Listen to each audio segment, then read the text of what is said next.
জাতীয় থেকে আন্তর্জাতিক প্রান্তিক জনপদ থেকে নগর চারপাশে ঠিক কী ঘটছে এই মুহূর্তে তা নিয়ে আয়োজন এখন চারদিক। সঙ্গে আছে আমি সানি মৃধা। ঘোষণাপত্র পাঠ আর মোনাজাতের মধ্য দিয়ে শেষ হয়েছে প্যালেস্টাইন সলিডারিটি মুভমেন্ট বাংলাদেশের মার্চ ফর গাজা কর্মসূচি। ঘোষণাপত্রে ইসরায়েলের সঙ্গে সব সম্পর্ক ছিন্ন করতে মুসলিম বিশ্বের নেতাদের প্রতি আহ্বান জানানো হয়। বিকেলে রাজধানীর সোহরাওয়ার্দী উদ্যানে আয়োজিত সমাবেশের মূল মঞ্চ থেকে ঘোষণাপত্র পাঠ করেন আমার দেশ পত্রিকার সম্পাদক মাহমুদুর রহমান। গাজা ইসরায়েলি আগ্রাসন বন্ধের দাবি জানানো হয়। ঘোষণাপত্র পাঠ শেষে নির্যাতিত ফিলিস্তিনের জন্য মোনাজাত করেন জাতীয় মসজিদ বাইতুল মোকাররমের খতিব মাওলানা আব্দুল মালেক। এর আগে ইতিহাস সৃষ্টি করে ফিলিস্তিনের জন্য এক মঞ্চে দাঁড়ান বিএনপি, জামায়াত, এনসিপি সহ বিভিন্ন রাজনৈতিক দলের নেতাকর্মীরা। এছাড়া শিল্পী, কবি, বিভিন্ন সামাজিক যোগাযোগ মাধ্যমের জনপ্রিয় মুখও যোগ দেন কর্মসূচিতে। দলমত নির্বিশেষে একই কাতারে সবাই যোগ দিয়ে ইসরায়েলের গণহত্যা বন্ধের দাবি জানান।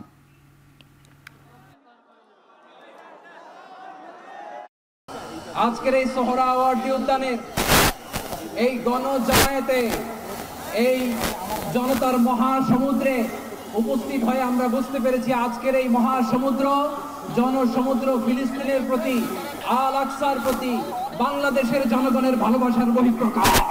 বিশ্ববাসীকে আমরা দেখিয়ে দিতে চাই আমাদের মধ্যে বিভিন্ন বিষয়ে চিন্তাগত মতপার্থক্য ভিন্নতা থাকতে পারে, কিন্তু মাজলুম ফিলিস্তিনিদের স্বাধীনতা, তাদের অধিকার, গাজার মানুষদের বিরুদ্ধে জুলুম বন্ধের দাবিতে আমরা প্রত্যেকটা বাংলাদেশের মানুষ ধর্ম বর্ণ নির্বিশেষে আমরা প্রত্যেকে তাদের সাথে সংহতি প্রকাশ করছি। যুদ্ধবিরতি নয়, গণহত্যা বন্ধ কার্যকর ও সম্মিলিত পদক্ষেপ গ্রহণ করতে হবে। 1967 সালে পূর্ববর্তী ভূমি ফিরিয়ে দেওয়ার জন্য বাধ্যবাধকতা তৈরি করতে হবে। পূর্ব জেরুজালেমকে ফিলিস্তিন রাষ্ট্রের রাজধানী হিসেবে আন্তর্জাতিকভাবে স্বীকৃতি দিতে হবে। ফিলিস্তিনের রাষ্ট্র নিয়ন্ত্রণ, নিরাপত্তা এবং রাষ্ট্রীয় সার্বভৌমত্ব প্রতিষ্ঠার পথ উন্মুক্ত করতে হবে। এর আগে ফিলিস্তিনের গাজায় নিরীহ মুসলমানদের উপর ইসরায়েলি গণহত্যার প্রতিবাদে পূর্ব নির্ধারিত কর্মসূচি মার্চ ফর গাজায় অংশ নিতে সারা দেশ থেকে বাংলাদেশের আপামর জনতা আসেন ঢাকায়। একসময় পুরো ঢাকা যেন রূপ নেয় এক টুকরো ফিলিস্তিনে।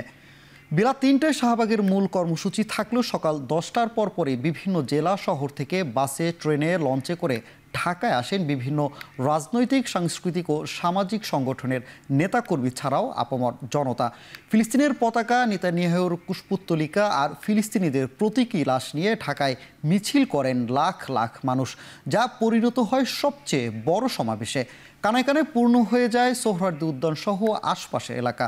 সকাল থেকেই কর্মসূচিতে অংশ নিতে দেশের বিভিন্ন জেলা থেকে সর্বস্তরের মানুষের সমাগম ঘটে।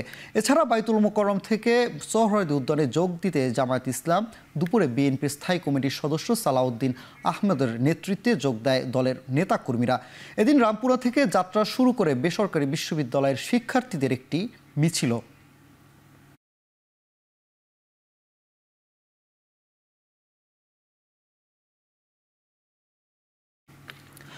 ফিলিস্তিনি ইসরায়েলি বর্বর হামলা ও গণহত্যা বন্ধের দাবিতে বরিশালে বিক্ষোভ সমাবেশ, মানববন্ধন ও মিছিল করেছে বিভিন্ন শিক্ষা প্রতিষ্ঠানের শিক্ষার্থীরা, বিভিন্ন সামাজিক সংগঠনের লোকজনরা। সকাল থেকে নগরীর অশ্বিনী কুমার হলের সামনে পৃথকভাবে কর্মসূচি পালন করে তারা। বিভিন্ন শিক্ষা প্রতিষ্ঠানের ব্যানারে বিক্ষোভ সমাবেশ করে শিক্ষার্থীরা। বিক্ষোভ সমাবেশ শেষে মিছিল বের করেন তারা। একই দাবিতে মানববন্ধন করেছে বরিশালের বিভিন্ন সামাজিক সংগঠন। এ সময় নানা ধরনের প্ল্যাকার্ড, পতাকা হাতে স্লোগানে মুখর হয়ে ওঠে পুরো এলাকা। কর্মসূচিতে অংশ নেয়া বিভিন্ন শ্রেণী পেশার মানুষ অবিলম্বে শিশুসহ ফিলিস্তিনিদের উপর ইসরায়েলি বর্বর হামলা ও গণহত্যা বন্ধের দাবি জানানো হয়। একই সাথে বিভিন্ন ইসরায়েলি পণ্য বয়কটেরও দাবি জানায় তারা।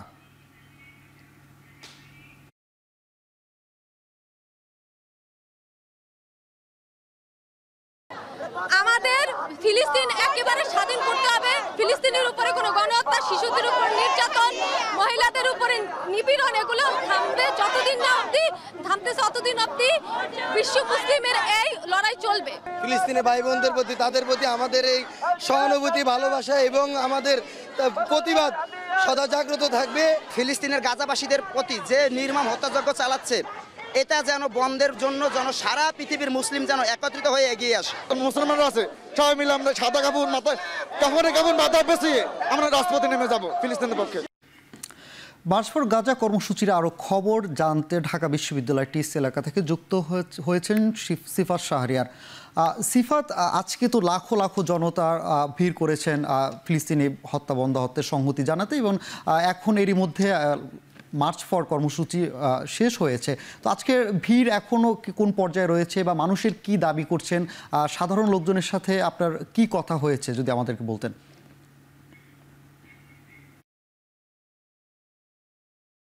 সানি, আপনি আমার আশপাশে নিশ্চয়ই দেখতে পাচ্ছেন ফিলিস্তিনের পতাকা উঠছে, মুক্ত আকাশে উঠছে।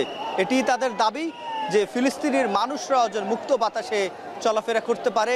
তাদের উপরে যে গণহত্যা চালাচ্ছে এখন পর্যন্ত ইসরায়েল বাহিনী, দখলদার বাহিনী, সেটির প্রতিবাদে আজকের মার্চ ফর গাজা সেটির আনুষ্ঠানিকতা শেষ হলেও আজকে এই যে বিশ্ববিদ্যালয় এলাকায় উদ্যান থেকে বের হয়ে বিশ্ববিদ্যালয় এলাকায় যে যার যে 5টি পয়েন্ট দিয়ে প্রবেশ করেছে সেই 5টি পয়েন্ট দিয়ে আবারই তারা বের হচ্ছে। সেক্ষেত্রে আমরা যেটি দেখছি এখন পর্যন্ত এই রাজু ভাস্কর্য দেখতে পাচ্ছেন এখনো মুক্তিকামী মানুষের পক্ষে ফিলিস্তিনের পতাকা নিয়ে তারা এখন পর্যন্ত যেই রাজু ভাস্কর্যের পাদদেশ যেটি রয়েছে সেখানে এখন পর্যন্ত ফিলিস্তিনের পতাকা নিয়ে তারা এখন পর্যন্ত স্লোগান দিচ্ছে। এবং এখান থেকে তারা যেটি বলছে আজকে মার্চ ফর গাজা থেকে যাতে গাজার মানুষের কাছে এবং ইসরায়েলের কাছে আজকের যে প্রতিবাদ, আজকের যে বিক্ষোভ সেটি যাতে পৌঁছে এবং বিশ্ব দরবারে যাতে যারা বিশ্ব নন্দিত মানুষ নিয়ে রয়েছেন, যারা মানবতার পক্ষে এত বছর কথা বলেছেন, তারা যাতে গাজার পক্ষে থাকেন, গাজার পক্ষে কথা বলেন, গাজার এই বর্বরতা থামানোর জন্য তারা চেষ্টা করেন। বিশেষ করে বিশ্ব মোড়ল যারা রয়েছেন, জাতিসংঘ রয়েছে, সংস্থা যেগুলো রয়েছে জাতিসংঘের মতো, সেখানে যাতে গাজার পক্ষে কথা বলা হয় এবং ইসরায়েলের এই বর্বরতা এবং তারা যাতে কোনো কিছু তোয়াক্কা না করে তারা যেভাবে গণহত্যা চালিয়েছে, এত বছর চালাচ্ছে এখন পর্যন্ত। আমরা যখন এখানে আজকের এই সমাবেশের কথা বলছি, আজকে মার্চ ফর গাজার কথা বলছি, তখনও হয়তো গাজায় কেউ ছিন্ন বিচ্ছিন্ন হয়ে গেছে বোমার আঘাতে, হয়তো কিছুক্ষণ পরেও কেউ যে ছিন্ন বিচ্ছিন্ন হবে না তারও কোনো নিশ্চয়তা নেই। এই জন্য নারী শিশু সকলের নিশ্চয়তা চায়। এখানে যারাই প্রতিবাদী মানুষ রয়েছেন, যারাই এসেছেন, সব স্তরে মানুষ এসেছে। আমরা দেখেছি হাতে হাত ধরে রাজনৈতিক দলগুলো নিজেদের মধ্যে বাংলাদেশের নানা বিরোধ রয়েছে, নানা বিতর্ক রয়েছে, সেসব পাশ কাটিয়ে হাতে হাত ধরে একসাথে এক কাতারে হয়ে একই মঞ্চে দাঁড়িয়ে তারা মানবতার পক্ষে কথা বলেছে, ফ্যাসিবাদের বিরুদ্ধে কথা বলেছে। এটি থেকে বোঝা যায় বাঙালি জাতি নিজেদের এবং অন্যদের যে কোনো ফ্যাসিবাদের বিরুদ্ধে, যে কোনো গণহত্যাকারীদের বিরুদ্ধে তারা দাঁড়াতে পিছু পাওয়া হবে না। এবং আজকের লাখ লাখ মানুষ এই ময়দানে এসে, এই সোহরাওয়ার্দী উদ্যানে এসে বুঝিয়ে দিয়েছে যে না, তারা গণহত্যার বিপক্ষে রয়েছে।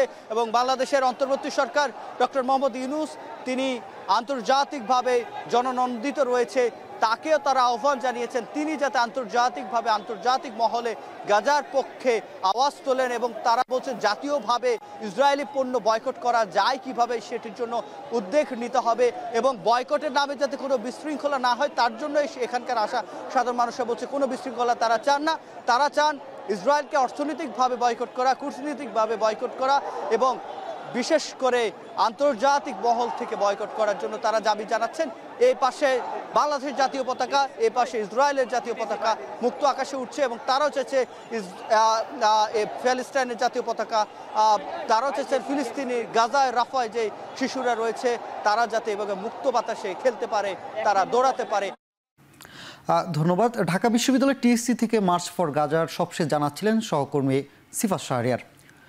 গাজা ইসরায়েলি গণহত্যা বন্ধের দাবিতে বিক্ষোভে উত্তাল বিশ্বের বিভিন্ন দেশ। ফিলিস্তিনের প্রতি সংহতি জানিয়ে বিক্ষোভ হয়েছে লিবিয়া, পাকিস্তান আর ইয়েমেনে।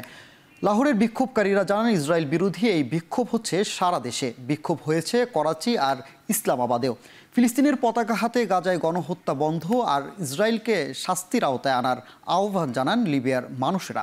ইসরায়েল বিরোধী বিক্ষোভের মধ্যেই ইয়েমেনের যুক্তরাষ্ট্রের অব্যাহত বিমান হামলারও নিন্দা জানায় দেশটির হাজার হাজার বিক্ষোভকারী। গাজায় অনবরত ইসরায়েলে আগ্রাসনের প্রতিনিয়ত ব্যস্তচ্যুত হচ্ছেন সাধারণ ফিলিস্তিনিরা। জাতিসংঘ বলছে যুদ্ধবিরতি ভেস্তে যাওয়ার পর থেকে এখন পর্যন্ত গাজায় নারী ও শিশু মৃত্যুর হার অনেক বেশি। এই গণহত্যা চলছে ফিলিস্তিনিদের নিশ্চিহ্ন করে দেওয়ার জন্য। ইসরায়েল উপত্যকায় জরুরি সব ধরনের সহায়তা সামগ্রীর প্রবেশ বন্ধ করে দেয়ার হাসপাতালগুলোতেও চরম স্বাস্থ্যসেবার সামগ্রিক সংকট দেখা দিয়েছে। বিদ্যুৎ, পানি, খাবার তো নেই, সেই সঙ্গে প্রয়োজনীয় চিকিৎসা সেবা ও সামগ্রী না থাকায় অসুস্থ আর আহতদের চিকিৎসা দিতে পারছেন না স্বেচ্ছাসেবীরা। উপত্যকায় প্রাণহানি ৫১,০০০ ছুঁই। এমন অবস্থায় যুদ্ধবিরতি নিয়ে আলোচনা করতে আবার মিশর যাচ্ছেন হামাসের প্রতিনিধি দল। ইসরায়েলি গণমাধ্যম বলছে বন্দীদের মুক্ত করতে এবার শর্ত করতে কিছুটা শিথিল করতে পারেন নেতানিয়াহু।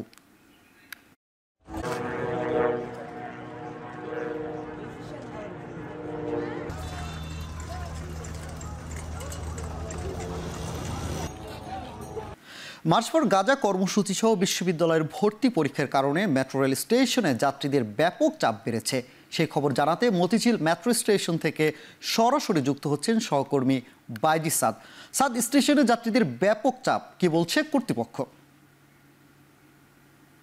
যে কর্মসূচিটি রয়েছে এবং সেই সাথে বেশ কিছু ভর্তি পরীক্ষা রয়েছে, যে কারণে কিন্তু ঢাকা শহরে আজকে যেহেতু যান চলাচল কিছু কিছু জায়গায় বন্ধ ছিল, এজন্য সবাই স্বস্তির ঠিকানা হিসেবে মেট্রোকে বেছে নেন। তবে যাত্রী চাপ বেশি থাকার কারণে মেট্রোটাও কিন্তু দুর্ভোগের কারণ হয়ে দাঁড়িয়েছে। আমরা যাত্রীদের কাছে যেমনটি জানতে পেরেছি, মূলত 12টার পর থেকে মেট্রো রেলে বেশ খানিকটা চাপ ছিল, তবে এর পরবর্তীতে আস্তে আস্তে সেটি ঠিক হয়। তবে শিডিউল বিপর্যয় কিছুটা থেকেই যাচ্ছিল এবং এর পরে গিয়ে 3:30 নাগাদ কিন্তু মেট্রো চলাচল একেবারেই বন্ধ হয়ে যায়। এর কারণ হচ্ছে মেট্রো রেলের যে বিজয় সরণি যে স্টেশনটি রয়েছে সেখানে মূলত RSD নামে একটি সমস্যা তৈরি হয়, অর্থাৎ যাত্রীচাপ এত দরজা, মেট্রো রেলের যে দরজা সেটি বন্ধ করার সময় একটি বিপত্তি ঘটে এবং যে কারণে কিন্তু মেট্রো রেল চলাচল প্রায় আধা ঘন্টার বেশি সময় ধরে বন্ধ ছিল এবং এর পরবর্তীতে এখন কিন্তু চালু রয়েছে। তবে শিডিউল বিপর্যয় কিন্তু রয়ে গেছে, অর্থাৎ 2 থেকে 10 মিনিট 15 মিনিট পর্যন্ত কিন্তু মেট্রো দেরি করে স্টেশনে আসছে কিংবা ছেড়ে যাচ্ছে এবং এর ফলে কিন্তু যাত্রীদের একটি চাপ তৈরি হয়েছে। আমরা অনেকের সঙ্গে কথা বলছিলাম, তারা যেমনটি বলছেন যে মেট্রো রেলে এই চাপের কারণে তারা আসলে দুর্ভোগে পড়েছেন। অনেকে 1 ঘন্টা, কেউ 1.5 ঘন্টা পর্যন্ত অপেক্ষা করছেন। আমরা কিছুক্ষণ আগে একজনের সঙ্গে কথা বললাম, তিনি কৃষি গুচ্ছ পরীক্ষা দিয়ে ফিরছিলেন, কিন্তু মেট্রো রেলে এত ভিড় ছিল যে তিনি রিক্সা দিয়ে এসেছেন মতিঝিল স্টেশনে, এখান থেকে আবার তিনি উত্তরাতে যাবেন। এরকম অনেকেই রয়েছেন যারা কিন্তু আজকে মেট্রো রেলের একটি চাপের মুখে পড়ে গিয়েছেন, যেহেতু মেট্রো রেলে অনেক ভিড়। আমরা এই মুহূর্তে মতিঝিল মেট্রো স্টেশনে রয়েছে, এখানকার যে টিকিট কাউন্টারটি রয়েছে সেখানে বেশ ভিড় রয়েছে। এছাড়া এই মুহূর্তে যেটি আপনারা দেখতে পাচ্ছেন যে এখানে টিকিট প্রদান করে যে বের হওয়ার জায়গাটা, সেটিও কিন্তু বেশ খানিকটা চাপ রয়েছে এবং এর ফলে মেশিনও কিন্তু অনেকাংশে হিমশিম খাচ্ছে।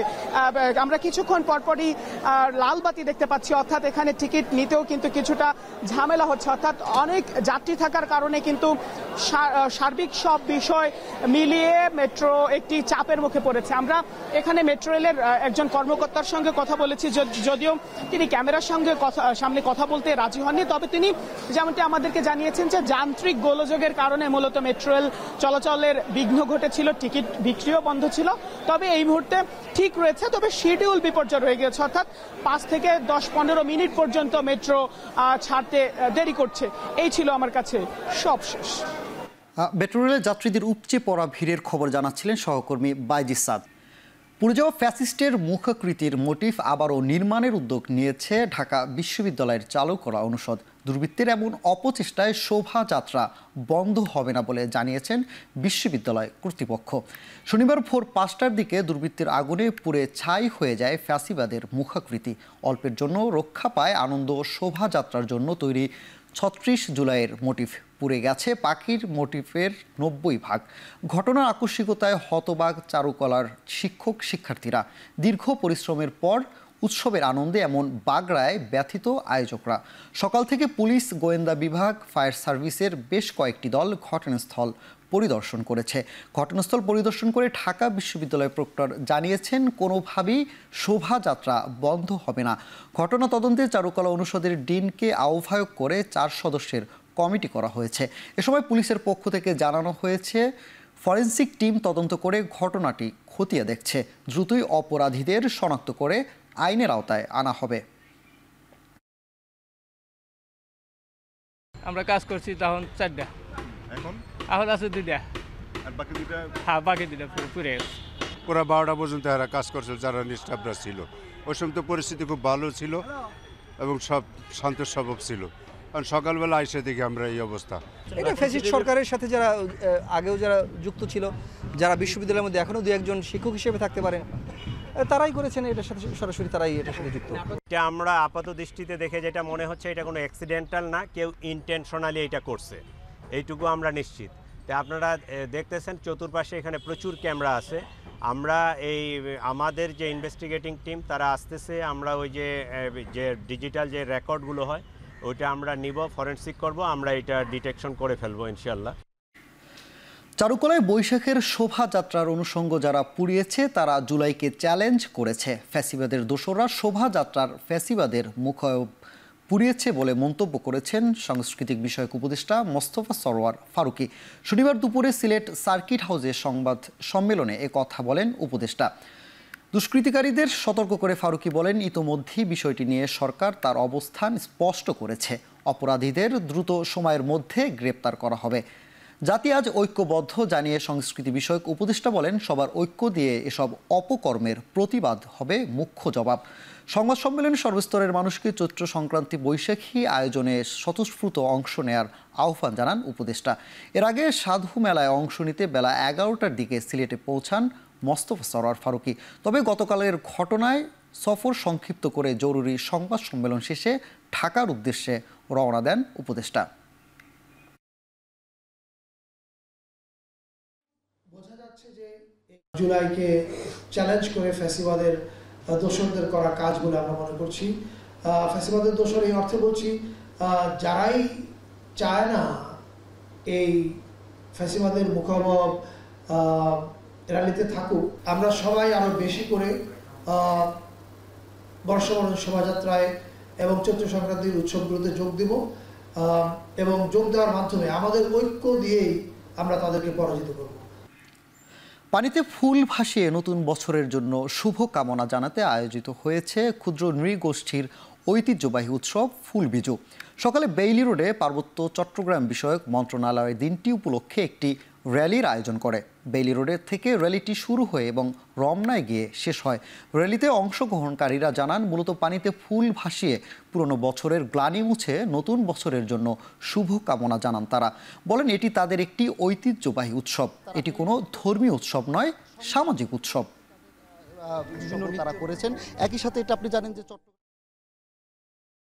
পুরান বছরটা যেভাবে গেছে আগামী বছরটা যেন ভালোভাবে আসে। আদিবাসীরা যারা আসে তারা সবাই মিলে একসাথে আমরা ফুল বাজারে আসি আর কি। শুভ থেকে মুক্ত হয়ে যেন নতুনভাবে নতুন জীবন যেন জীবনযাপন করতে পারি। কালকে হয়েছে বিজু আর পরশু দিন হয়েছে আমাদের নতুন বছর। ফুলটাকে ভাসিয়ে নতুন বছরটাকে আমরা স্বাগতম জানাই। পাহাড়ে শুরু হয়েছে নতুন বর্ষ বরণের 3 দিনের বৈশাখী উৎসব। পুরনো বছরের দুঃখ, গ্লানি, হতাশা, অমঙ্গল মুছে নতুন বছরের সুখ, শান্তি, কল্যাণ কামনা করা হয় উৎসবের আনুষ্ঠানিকতায়। পার্বত্য চট্টগ্রামের বসবাসরত 14টি পাহাড়ি ক্ষুদ্র নৃগোষ্ঠীর প্রধান সামাজিক উৎসব বৈশাখীতে বিভিন্ন সম্প্রদায়ের শিশু, কিশোর, তরুণ তরুণী সহ বিভিন্ন বয়সী নারী পুরুষ ঐতিহ্যবাহী পোশাক পরিধান করে ভিড় জমান। সকালে নদীতে ফুল ভাসিয়ে শুরু হয় বৈশাখী উৎসবের অংশ বিজুর আনুষ্ঠানিকতা। বিভিন্ন ভাষাভাষীর মানুষের অংশগ্রহণে এটি পরিণত হয় সার্বজনীন উৎসবে। সকালের মঙ্গল কামনায় কলা পাতায় করে শ্রদ্ধা ভরে গঙ্গা দেবীর পূজা করেন ভক্তরা। পরে দেবীর উদ্দেশ্যে ফুল ভাসিয়ে পুরাতন বছরের গ্লানি ভুলে নতুন বছরের শুভ কামনা করেন। 3 পার্বত্য জেলায় ত্রিপুরাদের বৈশু, মারমাদের সাংরাই, চাকমাদের রিজু, তঞ্চসাত্রীদের বিশু বৈশাখী নামে পালিত হয়। 18 এপ্রিল মারমা সম্প্রদায়ের জলকেলির মাধ্যমে শেষ হবে পাহাড়ের বৈশাখী আনুষ্ঠানিকতা।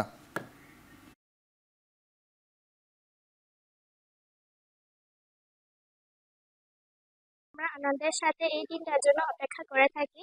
12 তারিখ হতে 14 তারিখ পর্যন্ত আমাদের বিজু থাকে। ফুলগুলো সাজিয়ে আমরা সাঙ্গ নদীতে নেমে মা গঙ্গাকে প্রণাম করে আমরা পানিতে নামি এবং আমরা যত পাপ কাজ করি তার কাছে ক্ষমা প্রার্থী হই। আমি একজন এসএসসি পরীক্ষার্থী, তো আমার একটা প্রত্যাশা আমি যেন এসএসসি পরীক্ষায় ভালো রেজাল্ট করতে পারি।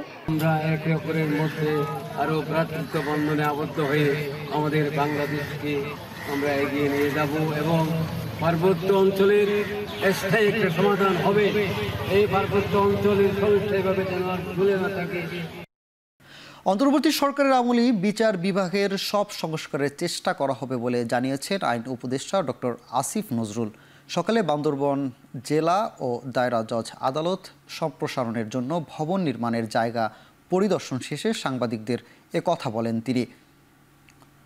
দুপুর 12টার দিকে জেলা ও দায়রা জজ আদালতে আসেন আইন উপদেষ্টা, পরিদর্শন করেন সম্প্রসারণের জন্য ভবন নির্মাণের জায়গা। তিনি জানান, অন্তর্বর্তী সরকারের আমলে বিচারক সংকট নিরসন, অবকাঠামো উন্নয়ন, প্রয়োজনীয় সব সংস্কার করা হবে। পরে বান্দরবান জেলা ও দায়রা জজ আদালতের মিলনায়তনে বিচারক ও প্রশাসনের কর্মকর্তাদের সাথে মত বিনিময় করেন তিনি। এর আগে গেল শুক্রবার 11 এপ্রিল আইন উপদেষ্টা 2 দিনের সফরে পার্বত্য জেলা বান্দরবানে আসেন। এ সময় তিনি নীলগিরি পর্যটন কেন্দ্রে রাত্রি যাপন করেন।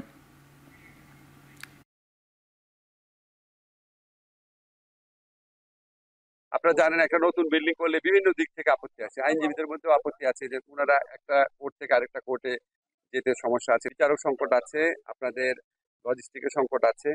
আমরা সবকিছু দেখার চেষ্টা করব। আমরা অল্প দিন হলো আসছি না, বুঝছেন না, এটা নিয়োগ দিতেও তো অনেকদিন সময় লাগে। বিচারক সংকট থাকবে না, আমরা সরকারে থাকতে থাকতেই সমস্যাটা মোকাবেলা। রাষ্ট্র সংস্কারের পথ নির্ধারণ করতে রাজনৈতিক দলসহ বিভিন্ন পর্যায়ের নাগরিকদের সঙ্গে আলোচনা করা হচ্ছে বলে মন্তব্য করেছেন জাতীয় ঐকমত্য কমিশনের সহ সভাপতি অধ্যাপক আলী রিয়াজ। শনিবার জাতীয় সংসদের এলডি হলে ঐকমত্য কমিশনের সঙ্গে জাসদের সংলাপে কথা বলেন তিনি। আলী রিয়াজ বলেন, প্রাথমিক সংস্কার আলাপ চলতি বছরের মে মাসে শেষ হবে। রাষ্ট্র সংস্কার প্রশ্নে সবার একমত হওয়া জরুরি বলেও মন্তব্য করেন তিনি। বলেন, অন্তর্বর্তী সরকারের পক্ষ থেকে সংস্কারের উদ্যোগ নেওয়া হলেও প্রকৃতপক্ষে এ দাবি জনগণের। ইতিমধ্যে 6টি রাজনৈতিক দলের সঙ্গে আলাপ হয়েছে জানিয়ে আলী রিয়াজ জানান, আলোচনা চালু থাকবে। আজকে অন্তর্বর্তী সরকারের পক্ষ থেকে উদ্যোগ নেওয়া হলেও এই দাবি আসলে জনগণের। দীর্ঘদিনের যারা গণতান্ত্রিক সংগ্রামে আছে, যার মধ্যে বাংলাদেশ জাসদের ভূমিকা অগ্রগণ্য, আপনারা সবসময় বলে এসেছেন একটি সংস্কার করার জন্য, এবং তারই অংশ হিসেবে আমরা সেই আকাঙ্ক্ষারই প্রতিফলন দেখতে পেয়েছি এই সমস্ত সংস্কার কমিশনের প্রতিবেদনে। ফলে আজকে আপনাদের পক্ষ থেকে যে বক্তব্য, সেগুলির মধ্য দিয়ে আমরা পরস্পরকে বোঝার চেষ্টা করব। বিদেশে পাচার হওয়া অর্থ দ্রুত ফিরিয়ে এনে জুলাই বিপ্লবের ত্যাগী পরিবারগুলোকে সহায়তা দেওয়ার দাবি জানিয়েছেন বিএনপি চেয়ারপারসনের উপদেষ্টা জয়নুল আবদিন ফারুক। একই সাথে আওয়ামী লীগের শাসনামলে যেসব মন্ত্রী, এমপি বিভিন্ন অনিয়ম দুর্নীতির অভিযোগে গ্রেপ্তার হয়েছেন তাদের দ্রুত বিচার করারও দাবি জানান তিনি। শনিবার প্রেস ক্লাবের সামনে ঢাকাস্থ সেনবাগ জাতীয়তাবাদী ফোরামের উদ্যোগের সাবেক এমপি মোর্শেদ আলমের রিমান্ডের দাবিতে আয়োজিত এক কর্মসূচিতে তিনি এ দাবি জানান। জেল হাজতে আসামিরা আইসি জীবনযাপন করছে বলেও দাবি করেন তিনি। বলেন, অনেকে গণতন্ত্রের কথা বললেও নির্বাচনের কথা বলে না, এমনকি তারা আওয়ামী লীগের দোসরদের বহাল রাখার চেষ্টা করছে বলেও দাবি করেন বিএনপির এই নেতা। অন্তর্বর্তী সরকারকে সুষ্ঠু নির্বাচন আয়োজনের আহ্বান জানান জয়নুল আবদিন।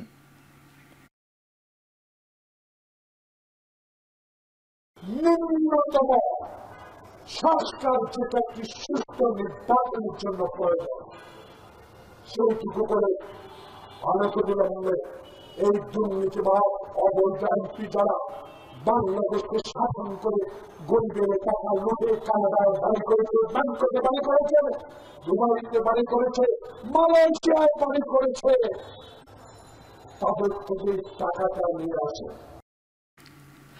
দেশের মানুষ একটি অবাধ, সুষ্ঠু ও গ্রহণযোগ্য নির্বাচনের আগে গণহত্যাকারী দল আওয়ামী লীগের বিচার চায় বলে মন্তব্য করেছেন জামায়াত ইসলামীর সহকারী সেক্রেটারি জেনারেল মোহাম্মদ শাহজাহান।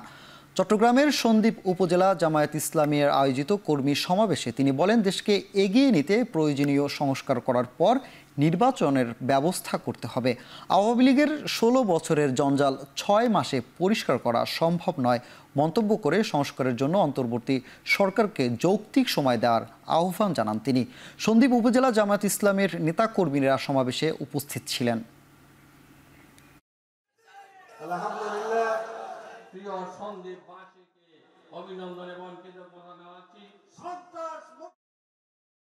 আওয়ামী লীগ বলছিল উন্নয়ন, উন্নয়ন এবং উন্নয়ন, সংস্কারের সময় না দিয়ে দেশকে একটি ভালো ব্যবস্থায় নিয়ে যাওয়ার জন্য এই সরকারকে যেটুকু সুযোগ দেয়া দরকার সুযোগ না দিয়ে আমরাও কেউ কেউ নির্বাচন বলে আমরা জিকির করছি।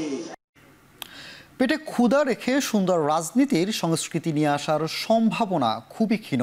পেটের ক্ষুধা ঠিক মতো মিটলে রাজনীতি সুন্দর হবে বলে মন্তব্য করেছেন জাতীয় নাগরিক পার্টির উত্তরাঞ্চলের মুখ্য সংগঠক সার্জিস আলম। দুপুরে পঞ্চগড় ইকো পার্কে মাশরুম ও মুক্তা চাষ প্রশিক্ষণ কর্মশালায় এসে তিনি কথা বলেন দেশের কৃষি খাত নিয়ে। বলেন গতানুগতিক কৃষি করতে করতে কৃষকরা এখন ক্লান্ত। কৃষির পাশাপাশি বিকল্প কিছু ভাবতে হবে। ভারতের ট্রান্সশিপমেন্ট বাতিলের বিষয়ে তিনি বলেন, কেউ যদি অযৌক্তিকভাবে দেশের মানুষদের সুবিধা বঞ্চিত করে তাহলে বাংলাদেশ তার বিকল্প খুঁজে নেবে।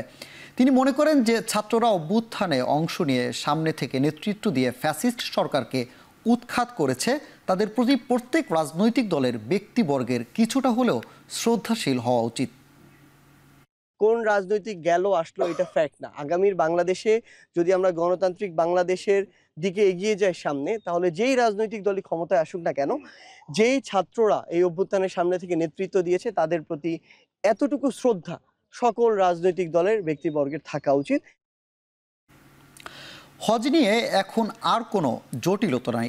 এবার হাজিদের জন্য সরকার 200 জন বিশেষজ্ঞ চিকিৎসক ও 1 কোটি টাকার ঔষধ পাঠাচ্ছে বলে জানিয়েছেন ধর্ম উপদেষ্টা আফামা খালিদ হোসেন।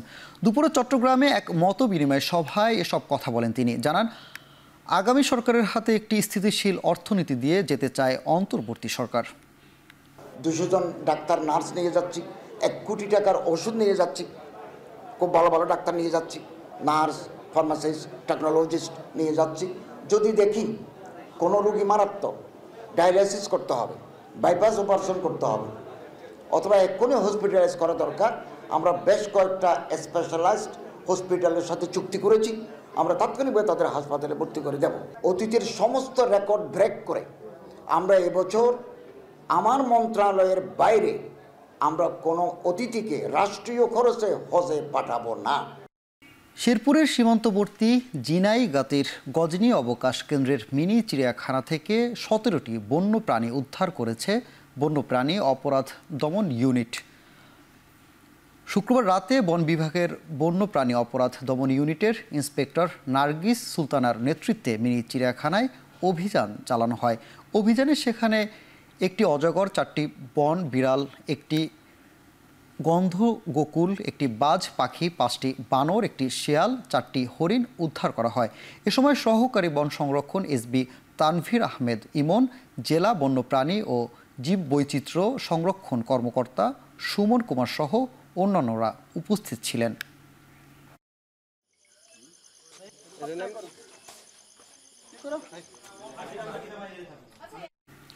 নরসিংদীর রায়পুরায় 2 স্কুল ছাত্রীকে ধর্ষণের প্রতিবাদে মানববন্ধন ও প্রতিবাদ সভা করেছে বিভিন্ন শিক্ষা প্রতিষ্ঠানের শিক্ষক, শিক্ষার্থী ও জেলার সামাজিক সংগঠনগুলোর প্রতিনিধিরা। সকাল 11টার দিকে নরসিংদীর প্রেস ক্লাবের সামনে মানববন্ধন ও প্রতিবাদ সভায় কয়েকশো মানুষ অংশ নেন। মানববন্ধনে বক্তারা সারা দেশে ধর্ষণ ও জ্বালাও পোড়াওয়ের বিরুদ্ধে কথা বলেন। এ সময় পুরো দেশে বিচারহীনতার সংস্কৃতি চলছে বলে অভিযোগ করেন তারা। নরসিংদীর রায়পুরায় 2 শিক্ষার্থী গণধর্ষণের ঘটনায় জড়িতদের দৃষ্টান্তমূলক শাস্তির দাবি জানান তারা।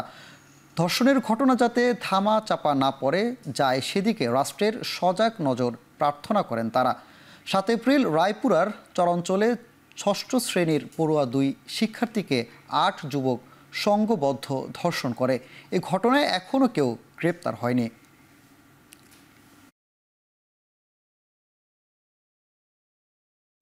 এবার আন্তর্জাতিক প্রসঙ্গ। ভারতের বিতর্কিত ওয়াকফ সংশোধনী আইন নিয়ে আজও থমথমে পশ্চিমবঙ্গের মুর্শিদাবাদ। একদিন আগে পুলিশের গাড়ি সহ অসংখ্য যানবাহনে অগ্নিসংযোগ, রেললাইন অবরোধ, তৃণমূল বিধায়কের কার্যালয়ে ভাঙচুর করে বিক্ষোভকারীরা। এই ঘটনা অন্তত 110 জনকে গ্রেপ্তার করেছে পুলিশ। আইন প্রত্যাহারের দাবিতে শুক্রবার জুম্মার নামাজের পর বিক্ষোভে উত্তাল হয়ে ওঠে পশ্চিমবঙ্গের মুসলিম অধ্যুষিত জেলা মুর্শিদাবাদ। বিক্ষোভকারীদের অভিযোগ, দুর্নীতি দমনে আইন সংশোধনের নামে মুসলিমদের স্থাবর সম্পত্তি দখল নিতে চাইছে বিজেপি সরকার। বিতর্কিত ওয়াকফ সংশোধনী আইনে ক্ষুব্ধ ভারতের সংখ্যালঘু মুসলিমরা। ধর্মবিশ্বাসের জেরে নিপীড়নের নতুন অস্ত্র হিসেবে আইনটিকে ব্যবহার নিয়ে আতঙ্কিত তারা।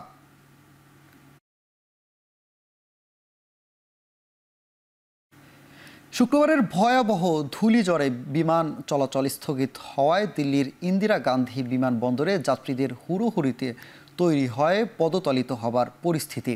শনিবার পর্যন্ত বিলম্বিত 2 শতাধিক ফ্লাইট, আরও 50টি ফ্লাইটের গতিপথ পরিবর্তন করা হয়েছে।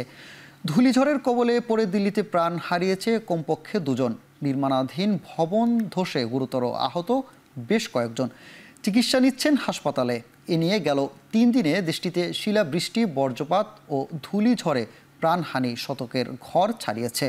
ভারতীয় গণমাধ্যম ইন্ডিয়া টুডের দাবি, এ সময় বিহারের সবচেয়ে বেশি 80 জনের বেশি মানুষ প্রাণ হারিয়েছেন।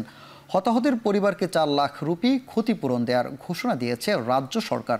একই পদক্ষেপ নিয়েছে উত্তরপ্রদেশের রাজ্য সরকার।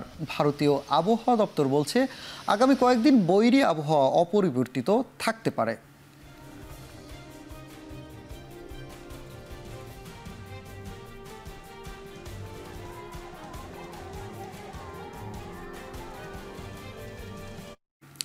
সরাসরি না, পরোক্ষ আলোচনা ও এ বিতর্কের মাঝেই শনিবার আলোচনার টেবিলে বসছে যুক্তরাষ্ট্র ও ইরানের শীর্ষ প্রতিনিধি দল।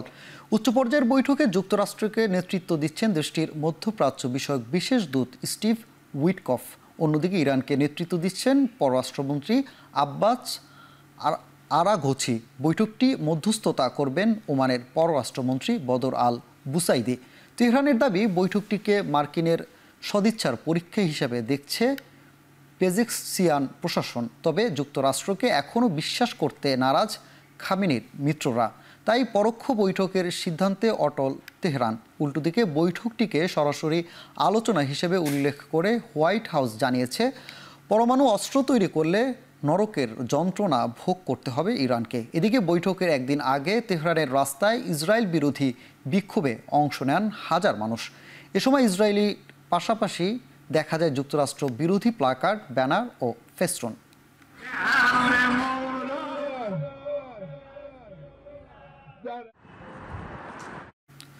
যুক্তরাষ্ট্রের বিশেষ দূত স্টিভ উইটকফের সঙ্গে বৈঠক করেছেন রুশ প্রেসিডেন্ট ভ্লাদিমির পুতিন। সেন্ট পিটার্সবার্গে অনুষ্ঠিত বৈঠকের আলোচ্য বিষয় ছিল ইউক্রেন যুদ্ধবিরতির চুক্তি। বৈঠকের সঙ্গে সংশ্লিষ্টরা রয়টার্সকে জানিয়েছে, পূর্ব ইউক্রেনের দখলকৃত 4টি অঞ্চলের মালিকানা স্থায়ীভাবে রাশিয়াকে প্রদানের বিষয়কে সমর্থন দিয়েছেন উইটকফ। তবে এর আগে ট্রাম্পের সঙ্গে বৈঠকে এমন প্রস্তাবের বিরোধিতা করেন যুক্তরাষ্ট্রের ইউক্রেন বিষয়ক দূত কেইথ ক্লেক। এদিকে ইউক্রেনের আকাশপথে প্রতিরক্ষায় মিত্রদের কাছে 10টি অতিরিক্ত প্যাট্রিয়ট সিস্টেম চেয়েছেন দেশটির president Volodymyr Zelensky. With the ambition to do at minimum 1 billion every year. এবার খেলার প্রসঙ্গ। পাকিস্তান সুপার লিগে মাঠে নামার আগে আঙুলের চোটে টুর্নামেন্ট থেকে ছিটকে গেলেন লিটন কুমার দাস। তাই পিএসএল ছেড়ে দেশে ফেরার সিদ্ধান্ত নিয়েছেন এলকেডি। করাচি কিংসের হয়ে অনুশীলনের সময় একাধিক আঙুলে চোট পেয়ে হেয়ার লাইন ফ্র্যাকচার ধরা পড়ে এই ক্রিকেটারের। এক্স রে করে জানা যায় ইনজুরি থেকে সেরে উঠতে কমপক্ষে 2 সপ্তাহ প্রয়োজন। তাই করাচির ক্যাম্প ছেড়ে দেশে ফিরছেন এই ওপেনার। এখন টিভিকে লিটন জানান, শনিবার রাত 11:30টায় দেশে ফিরবেন তিনি। এর আগে লঙ্কা প্রিমিয়ার লিগ, আইপিএল, সিপিএল এ খেলে হলেও পিএসএল এখন পর্যন্ত অভিষেক হয়নি লিটনের। করাচির হয়ে খেলতে বিসিবির কাছে পুরো আসরের জন্য এনসিও পেয়েছিলেন তিনি। তবে স্বপ্ন পূরণের আগেই ফিরে আসতে হলো তাকে।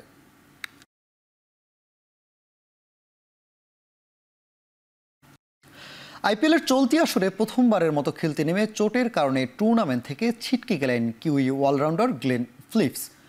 আসরে এখন পর্যন্ত 5টি ম্যাচ খেলেছে ফিলিপসের দল গুজরাট টাইটান্স, যার 4টিতেই জয় পেয়েছে শুভমান গিলের দল। তবে একটি ম্যাচেও একাদশে সুযোগ পাননি কিউই অলরাউন্ডার।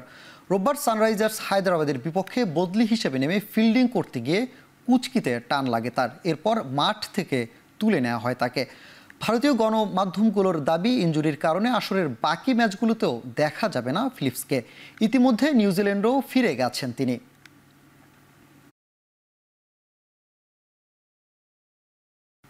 শেষ করছি এখন চারদিক। এখন টেলিভিশন ওয়েবসাইটে দেখতে ভিজিট করুন www.ekhon.tv।